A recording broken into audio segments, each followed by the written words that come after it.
Hello बच्चों लोग, क्या हाल चाल? बढ़िया सब। उम्मीद करते हैं कि आप लोग अच्छे होंगे, खुश होंगे, मस्त होंगे, व्यस्त होंगे और अपनी अपनी पढ़ाई कर रहे होंगे। तो जितने भी बीएससी मैथ ऑनर्स के स्टूडेंट हैं जो सेमेस्टर 4 में होंगे और बीआरएबी यूनिवर्सिटी मुजफ्फरपुर से या बिहार के किसी भी यूनिवर्सिटी से बीएससी मैथ ऑनर्स कर रहे होंगे और सेमेस्टर 4 में हैं, उनके लिए यह वीडियो रामबाण साबित होने वाला है। बहुत सारे बच्चे परेशान होते हैं कि बीएससी में मैथ तो ले लिए, अब पढ़े कैसे, तैयारी कैसे करे, कहां से पढ़े, यह बहुत सारी समस्या उनके दिमाग में रहता है। तो अब आपको परेशान होने की बिल्कुल भी जरूरत नहीं है। यूट्यूब पर एकदम सर्च करना है Mukesh mathematics official YouTube channel और वहां से तैयारी को आप मजबूत कर सकते हो और अपने दोस्तों को भी बताइएगा, क्योंकि दोस्त को आपको तो पता होगा नहीं, आप लोगों से एक दूसरे के माध्यम से ही सबको पता चलेगा। और वीडियो अगर अच्छा लगता है, आपको सही में अगर अच्छा लगता है तो एक प्यारा सा कमेंट कर दीजिएगा। कमेंट करने से आपको कुछ नुकसान तो होगा नहीं, लेकिन हाँ एक चीज है कि हमें लगेगा कि हाँ आप पढ़ रहे हैं तो हमें और वीडियो बनाने की जरूरत है। जब कमेंट नहीं आता है तो हमको लगता है कि कोई पढ़ नहीं रहा है, तो फिर वीडियो बनाने का भी कोई मतलब नहीं रह जाता है। तो आप जब भी देखें वीडियो, जैसा भी लगे, आप जरूर एक बार कमेंट कर दीजिएगा, प्यारा सा कमेंट कर दीजिएगा। जैसे आप प्यारे बच्चे हैं वैसा ही प्यारा कमेंट कर दीजिएगा। जैसा आपका मुंह सुग्गा जैसा है वैसा ही राइटिंग में इसको नोट कर लीजिएगा। बाकी बात नोट्स बनाइएगा अच्छे से। प्रॉपर नोट्स बनाने से एग्जाम के समय आपका समय बचेगा, जल्दी जल्दी आप देख लीजिएगा, ठीक है। तो नोट्स बनाना बहुत जरूरी है। आइए, आज का टॉपिक है बहुत ही इंटरेस्टेड है और बहुत ही इंपॉर्टेंट भी है सेमेस्टर 4 के बच्चे के लिए। आज हम लोग डे 12 पढ़ रहे हैं और यह है सेमेस्टर 4 के लिए MJC 06 के लिए ग्रुप थ्योरी का होमोमॉर्फिज्म एंड आइसोमॉर्फिज्म, ठीक है। नाम क्या है? बहुत ही अच्छा नाम लग रहा है, होमोमॉर्फिज्म और आइसोमॉर्फिज्म। और आगे चल के हम लोगों को पढ़ना ऑटोमॉर्फिज्म भी। तो पहले होमोमॉर्फिज्म आइसोमॉर्फिज्म पढ़ लेते हैं, ठीक है, फिर आगे के कहानी आगे देखा जाएगा। आइए, सबसे पहले प्यारा सा टॉपिक है आपके लिए, वह टॉपिक है बहादुर बच्चे होमोमॉर्फिज्म एंड आइसोमॉर्फिज्म। उसमें भी सबसे पहले हम लोग पढ़ेंगे होमोमॉर्फिज्म के बारे में। तो चलिए जानते हैं कि होमोमॉर्फिज्म क्या होता है। बहुत ही प्यार से समझिएगा और बिल्कुल भी घबराने हड़बड़ाने की जरूरत नहीं है, बेचैन होने की जरूरत नहीं है। क्योंकि होता क्या है कि थ्योरेटिकल पेपर में बच्चे परेशान होते हैं कि अरे यार मुझे तो समझ ही नहीं आ रहा है मैथ में, क्या करूं। आपको बिल्कुल परेशान नहीं होना है। आप स्टेप बाय स्टेप अच्छे से समझिएगा, मन लगा के समझिएगा। हम भरोसा दिलाते हैं कि जहां तक हमसे होगा वहां तक तो हेल्प करेंगे ही। और आपको भी क्या करना है, टॉपिक को नोट करने के बाद इसको समझना है अच्छे से, ठीक है। चलिए, होमोमॉर्फिज्म क्या है। कहा कि let G and G dash be two groups.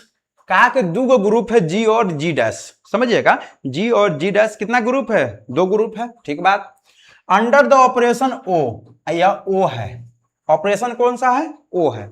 अब इस ओ की जगह प्लस भी हो सकता है, इनटू भी हो सकता है, तो ऑपरेशन हम ओ लिख दिए। देन ए मैपिंग एफ, इस एफ जो मैपिंग है और एफ जो मैपिंग है वह कहां से कहां काम करता है? जी से जी डैश में काम करता है।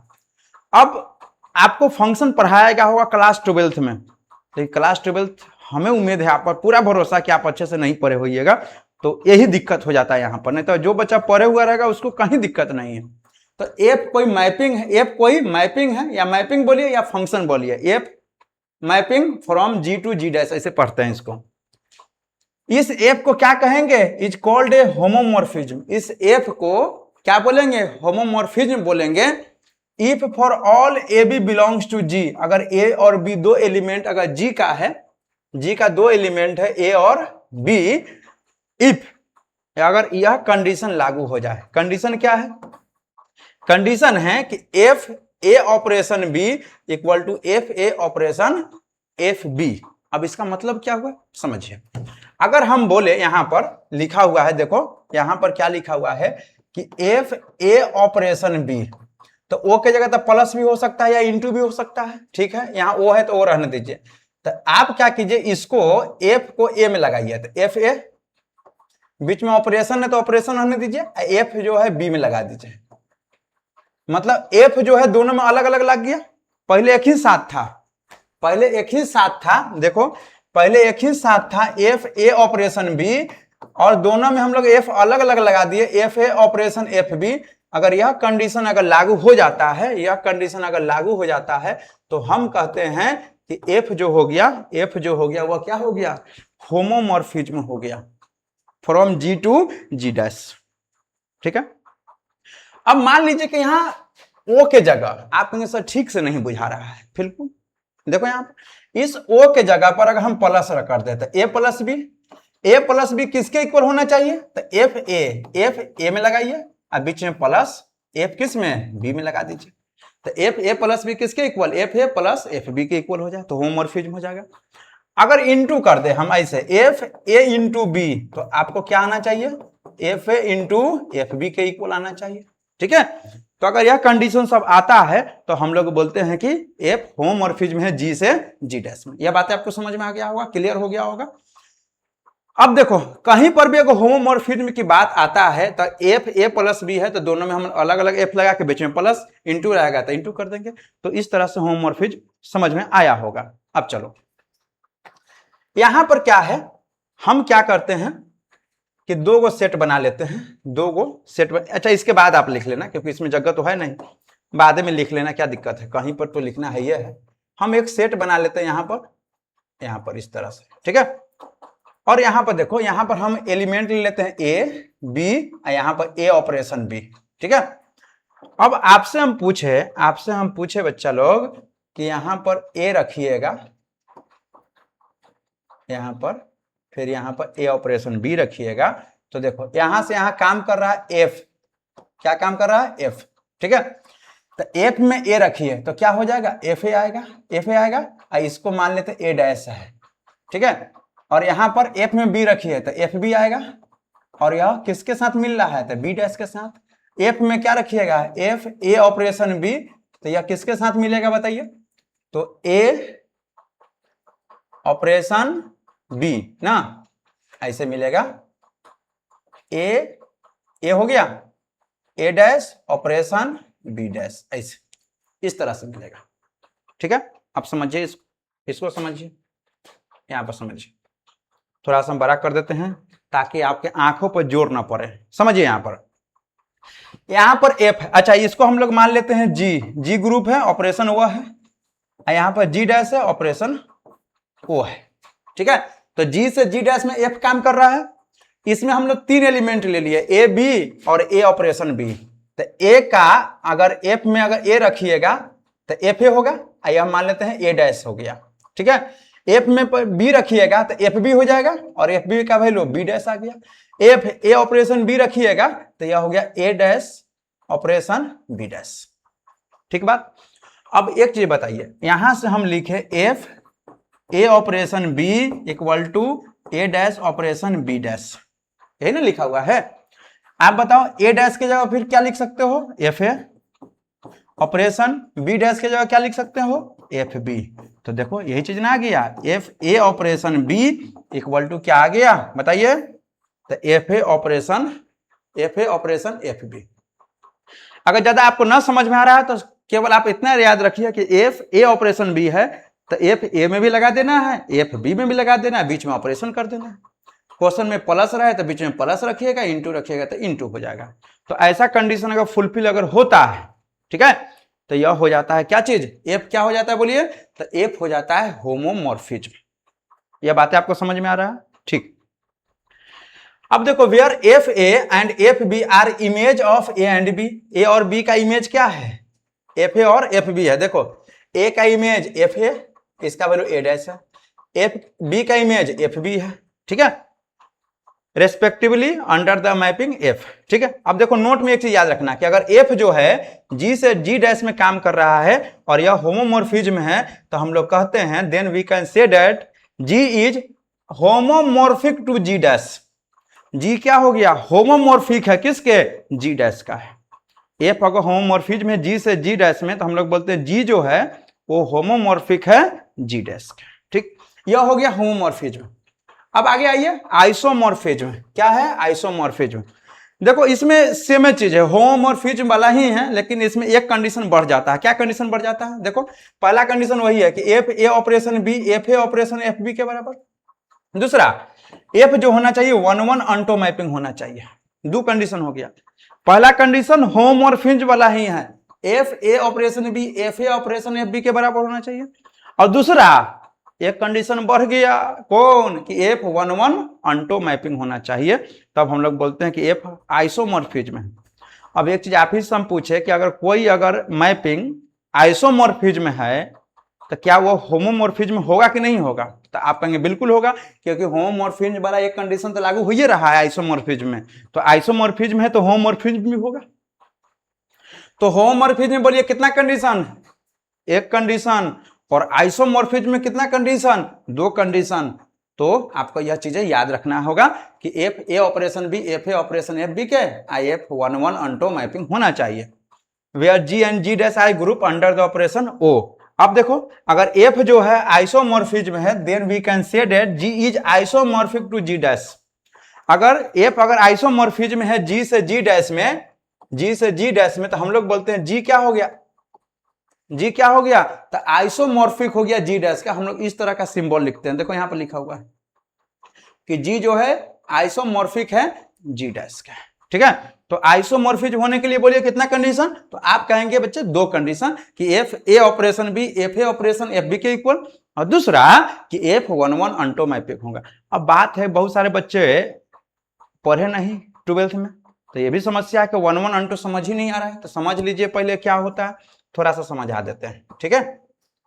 आप लोग बहादुर बच्चे इसीलिए हम समझा देते हैं। देखो यहां पर देखो एबीसी है, यहां पर क्या है एबीसी है, और यहां पर 1 2 3 है, ठीक है। अब देखो यहां पर अगर हम बोले ऐसा कि ए को 1 से मिला दो, ठीक है, बी को 2 से मिला दो, और सी को 3 से मिला दो, तो यहां पर देखो यहां जी मान लीजिए जी ओ, यहां पर जी डैश ओ है, और इससे इसमें क्या काम कर रहा है, एफ काम कर रहा है, ठीक है। तो जी का मतलब पहला सेट का यहां सेट समझ लो अगर, तो पहला सेट का एक एलिमेंट एक ही एलिमेंट के साथ मिला हुआ है, एक एलिमेंट किसके साथ मिला हुआ है, एक ही एलिमेंट के साथ मिला हुआ है, तो इसको हम लोग बोलेंगे 1-1 फंक्शन। क्या बोलेंगे, 1-1 फंक्शन या 1-1 मैपिंग, ठीक है। जरूर नहीं कि सामने सामने मिले, किसी से भी मिलता, लेकिन एक वो एलिमेंट इसका एक ही के साथ मिलता तो 1-1 हो जाता है, मतलब एक एलिमेंट एक के साथ मिले तो 1-1। अब बात है अंटो है कि नहीं है, तो अंटो कैसे पहचानेंगे, तो बताओ बी जो दूसरा सेट है मतलब जी डैश, क्या उसका कोई एलिमेंट खाली है, कोई भी खाली नहीं है, तो इसका मतलब है कि अंटो भी है। दूसरा सेट का कोई भी एलिमेंट खाली, जैसे यहाँ 4 रहता लिखा हुआ, तो 4 किसी के साथ मिला हुआ तो नहीं है, तो ये अंटो होता ही नहीं। लेकिन इसका कोई भी एलिमेंट अगर खाली नहीं है, सारा एलिमेंट कनेक्ट है एक दूसरे से, तो यह अंटो भी है। तो एक एलिमेंट अगर एक के साथ अगर मिला रहा है तो 1-1, और दूसरे जो सेट होगा उसका कोई भी एलिमेंट खाली नहीं होगा तो अंटो हो जाएगा। यह बात आप अच्छे से याद कर लीजिए, ठीक है। तो यहाँ 1-1 अंटो हो गया। तो वही है कि आइसोमॉर्फिज्म होने के लिए दो कंडीशन है, F A operation B F A operation F B के इक्वल, दूसरा एफ 1-1 और अंटो 1-1 अंटो एक साथ लिखा हुआ है क्योंकि 1-1 भी होगा और अंटो भी होगा, तो आइसोमॉर्फिज्म हो जाएगा, ठीक है। आइए यहाँ पर क्वेश्चन आ जाता है, ये पूरा क्वेश्चन है, ये पूरा क्या है बोलिए, क्वेश्चन है। अब क्वेश्चन को समझिए आप अच्छे से ना, क्वेश्चन तो समझना पड़ेगा। देखो क्या है, एफ कोई मैपिंग है, एफ कोई मैपिंग है जो जी से जी डैश में है, ध्यान दीजिएगा। होमोमॉर्फिज्म है, पहले ये बोला कि यह क्या है बोलिए, तो होमोमॉर्फिज्म, स्पेलिंग ठीक से लिखिएगा, होमोमॉर्फिज्म है।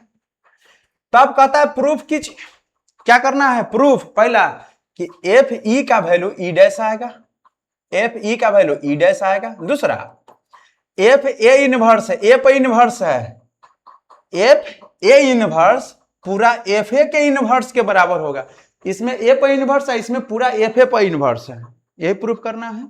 Where E and E dash I identity element of G and G dash respectively. या तो ऐसे क्वेश्चन पूछ देगा साफ सुथरा, अगर ऐसे नहीं पूछा तो और में देखो कैसे पूछा है, एफ जी से जी डैश, इसी को ऐसे लिखा है, होमोमॉर्फिज्म ग्रुप है, then prove that their identity correspond, identity क्या है, करॉस्पॉन्ड है, और देयर इनवर्स भी करॉस्पॉन्ड है। तो इस तरह से पूछेगा, तो यह ऐसे अगर पूछ देगा तो थोड़ा समस्या बढ़ जाएगा आपको, लेकिन ऐसे अगर पूछ देगा तब तो आप समझ जाएंगे कि क्या करना है।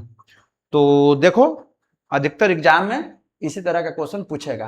तो पहला जो प्रूफ करना है, पहले हम पहला प्रूफ करेंगे फिर दूसरा प्रूफ करेंगे। तो पहला क्या प्रूफ करना है कि एफ ई का वैल्यू ई डैश लाना है, ठीक है। तो देखो एफ ई का वैल्यू जब ई डैश लाना है तो हम लोग मान लेते हैं, हम लोग मान लेंगे कि एफ ई का जो वैल्यू है ना, देखो यहां पर हम लोग मान लेते हैं, क्या प्रूफ करना है बताओ, आपको प्रूफ करना है एफ ई का वैल्यू ई डैश लाना है, यही ना एक नंबर में प्रूफ करना है, बोलो एक नंबर में आपको यही ना प्रूफ करना है। तो देखो कैसे प्रूफ करेंगे, जबरदस्ती हम लोग प्रूफ करेंगे, गलती मान के प्रूफ करेंगे। कैसे, तो हम लोग मान लेते हैं कि एफ ई का वैल्यू जो है ना ए डैश है। देखो एफ ई का वैल्यू कितना लाना है, ई डैश, और जबरदस्ती मान लिया कि एफ ई का वैल्यू ए डैश है। देखो जबरदस्ती, देखो जबरदस्ती मानने पर क्या हो रहा है, एफ ई का वैल्यू हम क्या माने हैं ए डैश, लाना क्या है ई डैश, लेकिन मान लिए ए डैश, ठीक बात है। ए डैश किसका एलिमेंट है, जी डैश का। एक बात और याद रखिएगा, जितना भी डैश वाला एलिमेंट हो, a dash, e dash, b dash, सब जी डैश का एलिमेंट होगा, और जितना बिना डैश वाला है वो सब जी का एलिमेंट होगा, ठीक है। डैश वाला डैश का, बिना डैश वाला बिना डैश वाला का। अब देखो ए डैश के जगह ए डैश लिखा हुआ है, यहाँ ई है लिखल, तो ई लिखल है तो दो को भी ई लिख देंगे तो कोई दिक्कत थोड़ी है, क्योंकि ई आइडेंटिटी है, आइडेंटिटी में आइडेंटिटी से गुना होगा तो आइडेंटिटी ही रह जाता है, इसलिए एफ ई को ई लिख दिए। अब देखो यह ई और ई के बीच में तो इंटू होगा ना, तो एफ ई इंटू ई है, तो दोनों में हम लोग अलग अलग एफ लगाएंगे, क्यों, क्योंकि एफ होमोमॉर्फिज्म है, पहले ही बोला होमोमॉर्फिज्म, और होमोमॉर्फिज्म का काम ही यही है कि एफ ई ऑपरेशन ई है तो F E operation F E operation की जगह इंटू है, तो दोनों में अलग अलग हम लोग एफ लगा दिए, ठीक है। अब चलो ए डैश की जगह ए डैश है, यहाँ पर एरो का चिन्ह देखो, एफ ई का वैल्यू देखो, एफ ई का वैल्यू कितना माने हैं ए डैश, तो ए डैश लिख दिया, एफ ई की जगह ए डैश हो गया। चलो अब इस ए डैश में अपना मन से ई डैश से गुना कर देंगे, क्योंकि कोई फर्क पड़ने वाला है नहीं, आइडेंटिटी है ई डैश, और इधर ए डैश है तो ए डैश रहने दीजिए। अब क्या कीजिए, दोनों का लेफ्ट वाला एलिमेंट को कैंसिल कर दो, लेफ्ट कैंसिलेशन लॉ से दोनों वाला लेफ्ट कैंसिल कीजिएगा, तो इधर बच जाएगा ई डैश और इधर बच जाएगा ए डैश, यही बात है ना। यानी ए डैश का वैल्यू कितना हो गया ई डैश, तो यहाँ देखो एफ ई की जगह एफ ई लिखा हुआ है ना, और यहाँ पर ए डैश है, और ए डैश का वैल्यू क्या आ गया ई डैश, तो यही ना प्रूफ करना था, यही हो गया प्रूफ आपका पहला क्वेश्चन। कैंसिल मत कर लेना, मौने में कैंसिल करना है कि लेफ्ट वाला से लेफ्ट कैंसिल हुआ है, ठीक है।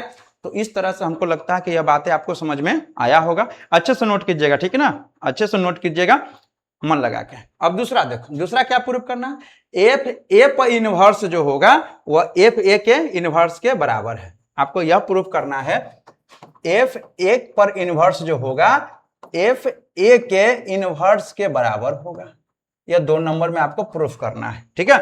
चलो इसको प्रूफ करने के लिए हम लोग क्या करते हैं, हम लोग क्या लेके चलते हैं कि F A into F A inverse, और दूसरा कंडीशन में अल्सो में इसी का उल्टा करके चलो, एफ ए इनवर्स पहले और एफ ए बाद में लेके चल रहे हैं, दोनों का वैल्यू निकालना है। चलो इसका निकालो, एफ ए इनवर्स है तो हम एफ ए को लिखेंगे और दोनों एलिमेंट को एक साथ कर देंगे, क्योंकि एफ होमोमॉर्फिज्म है, होमोमॉर्फिज्म यही ना होता है कि एफ अगर एक साथ लिखा हुआ है तो अलग अलग भी लगा सकते हैं, अलग अलग है तो एक साथ कर दो। अब ए में ए इनवर्स इंटू की जगह तो ई हो जाएगा, तो एफ ई का वैल्यू कितना है ई डैश, अभी ना प्रूफ किया है, मतलब एफ ए और एफ ए इनवर्स का वैल्यू ई डैश आ गया। दूसरा कंडीशन में F A inverse F A एक साथ एफ लगाइए तो ए इनवर्स इंटू ए, क्योंकि एफ होमोमॉर्फिज्म है, ए इनवर्स में ए से गुणना तो एफ ई का वैल्यू ई डैश आ गया। मतलब क्या हुआ कि जो पहला है और दूसरा है दोनों का वैल्यू ई डैश है, मतलब पहला कंडीशन दूसरा कंडीशन दोनों का वैल्यू ई है, मतलब यह बराबर हो गया एफ ए डैश और F A inverse F A, यह किसके बराबर है ई डैश के बराबर हो गया, ठीक है। अब एक चीज समझिए, अगर 2 एलिमेंट है दोनों को इंटू करने पर अगर ई डैश है, ई डैश रहे चाहे ई रहे, तो दोनों एक दूसरे का इनवर्स कहलाएगा, मतलब पहला का जो इनवर्स होगा वह दूसरा का हो जाएगा, मतलब बी के बराबर हो जाएगा। नहीं तो देखो एफ ए इनवर्स बराबर ई डैश, ऐसे देखो, तो जो पहला एलिमेंट है उसका इनवर्स एफ ए का इनवर्स क्या हो गया दूसरा एफ ए इनवर्स, और यही हो गया आपका प्रूफ। यही क्या हो गया बोलिए, प्रूफ हो गया। बोलो ठीक ठाक है, ठीक ठाक बच्चा। हमें लगता है कि आपको यह चीजें समझ में आ रहा होगा, बहुत अच्छे से समझ में आ रहा होगा, क्योंकि आप मामूली बच्चे नहीं, आप बहादुर बच्चे हैं, और बहादुर बच्चे को ये सारी चीजें समझ में आ जाता है। कोई मूर्ख बच्चा होता तो भले ही ना समझ में आता, लेकिन आप बहादुर बच्चे को निश्चित रूप से यह बातें समझ में आया होगा। आइए क्वेश्चन देखिए, यहां पर कहा कि एफ कोई मैपिंग है जो जी से जी डैश में काम कर रहा है, होमोमॉर्फिज्म है ग्रुप, तो प्रूफ कीजिए। देखो क्या है, ऑर्डर ऑफ एफ ए जो होगा, मतलब एफ ए का जो ऑर्डर होगा वह लेस देन और इक्वल टू होगा ऑर्डर ऑफ ए से। अब देखो ए एलिमेंट है और एफ ए का जो ऑर्डर होगा वह लेस देन होगा ऑर्डर ऑफ ए से, यह प्रूफ करना है। फॉर ए बिलोंग्स टू जी, और ए जी का एलिमेंट है। और दूसरा प्रूफ करना है कि ऑर्डर ऑफ ए जो होगा बराबर होगा ऑर्डर ऑफ एफ ए का। ऑर्डर ऑफ ए जो है ऑर्डर ऑफ एफ ए के बराबर है। दोनों कंडीशन आपको प्रूफ करना है। तो दो चीज हो गया। तो देखो यहां पर प्रूफ में चलते हैं, घबराना मत।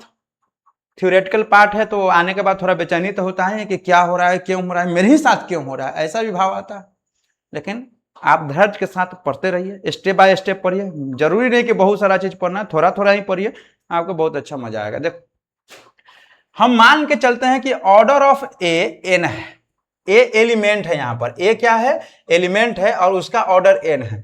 आप बताइए अगर ए का अगर ऑर्डर अगर एन है, अगर ए का ऑर्डर अगर एन है, तो इसका क्या मतलब हुआ कि ए के पावर एन का वैल्यू ई आया होगा।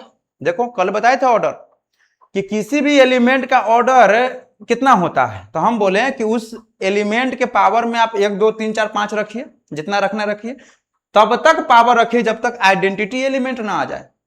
तो जो पावर होगा वही उसका ऑर्डर होगा। तो क्वेश्चन बोला कि ऑर्डर ऑफ ए जो होगा, ऑर्डर ऑफ ए एन है, तो इसका मतलब ए के पावर एन का वैल्यू ई होगा।